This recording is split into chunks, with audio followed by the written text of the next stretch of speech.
I just got home from the hospital, which was super fun.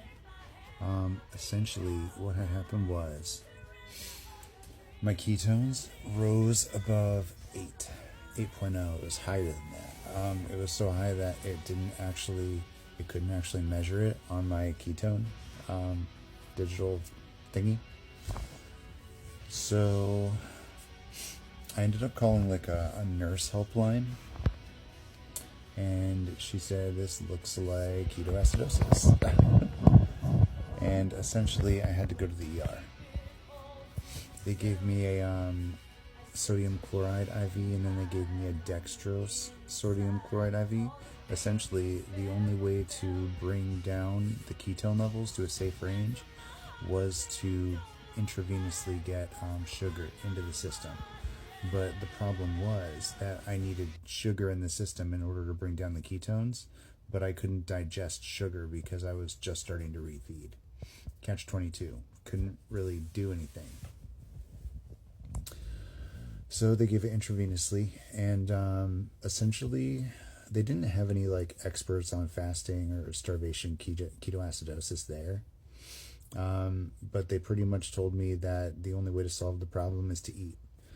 So they prescribed me some nausea medication and something to help with the extra bile, something to coat the stomach. And I'm going to be able to get those prescriptions today, probably in a couple hours when they wake up or when they open up. But until then, I'm just going to have to try and eat anyway. I'm being a little less cautious now, I think, especially when it comes to like sugar and milk and adding in fats and stuff like that, because I was being very, very intentional and very, very selective with what I was putting in the diet. But I hit a limit. And I think it's no coincidence that Spirit pulled me from the fast. They literally told me that I got there before it could get bad. So in order for this to have gone the way it did, in order for me to be fine, I had to quit right when I did. So thank you, Spirit. But now that I'm home, I pretty much just have to face the challenge of keeping food down without throwing up. And as soon as I got home, after the IVs and everything, as soon as I walked in the door and like tried to drink some broth with spinach, I immediately started throwing up again.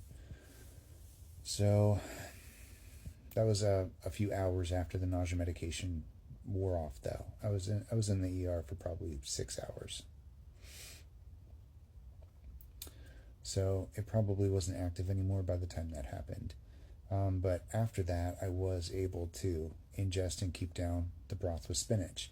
And adding spinach was the first solid food that I've added back into the diet.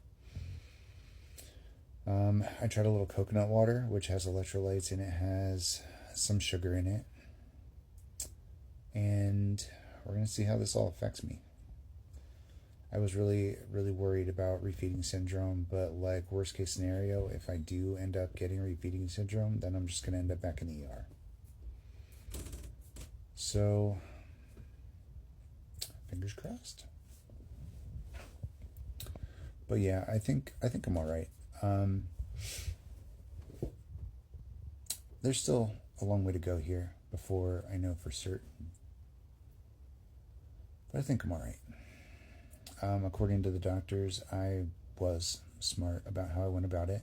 I was careful, and I did everything I could to do it right. Though they did say we don't recommend fasting, but if they don't recommend fast this long, but if you were going to do it, you did it about as well as you could.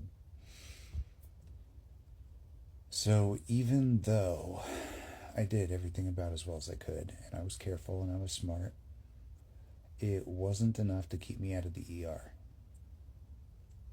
which is kind of humbling.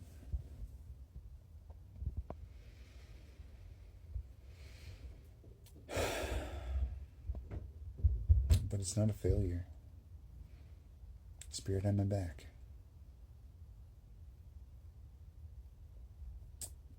in the exact right timing. And while they weren't super helpful in regard to what foods are okay and when to introduce them and blah, blah, blah, blah, blah, they pretty much just told me to be a lot less cautious than I have been and introduce foods more readily in small amounts, which is what I'm going to do. So it's a good thing that I went. I got a brand new wristband now.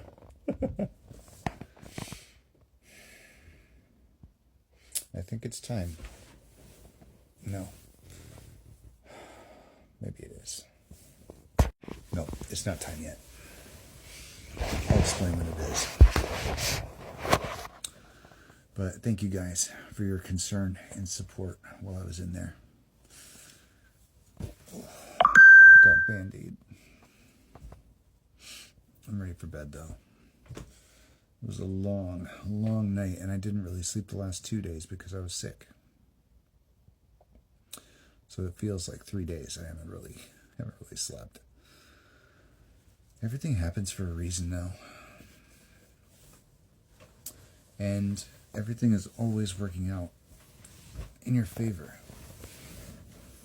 This is an example of like a situation that could have been really bad. But Spirit intervened. And like I probably would have been stubborn enough to keep going. My sister told me that if the vomiting kept up, she wouldn't have let me. So I had some guardrails there.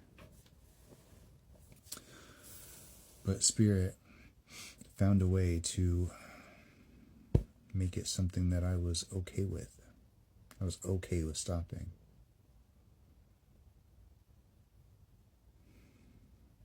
They always give you exactly what you need in perfect timing. And I'm so grateful that I got out of there in one piece. I had some panic. Literally, when I found out that we had to go to the ER, I literally almost passed out. I had to like lay down on the kitchen floor and breathe for a minute because I don't do doctors. I don't do needles. I don't do doctors. I don't do emergencies. So that was something.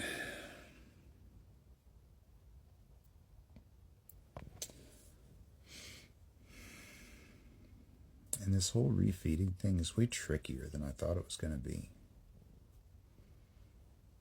And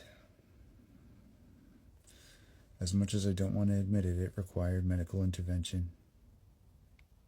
And that's not a problem that everybody would face. Like I've read accounts from people on Reddit, and you know, you got to take it with a grain of salt because it's just somebody's testimony over the internet. But I've heard stories from people saying that they've done 72 days without medical help. And if we believe that to be true, it's possible. But my specific situation,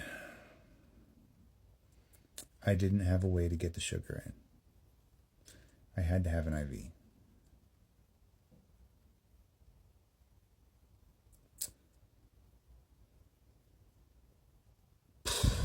It was necessary. I learned a lot through this whole process, though. I'm going to skip today's weigh-in. It's 7:05 because I'm full of water, and I just spent all night at the hospital, and I just don't feel like recording my weight and body fat and whatever else. I'll start it up again tomorrow, but it's going to be interesting to see how 2 days of refeeding has affected my body, despite whatever fluid loss. I'm still determined to take this to the end as a study, you know what I mean? An experiment, something documented. The biggest challenge right now is just keeping food down. I didn't think it would be this much of an issue.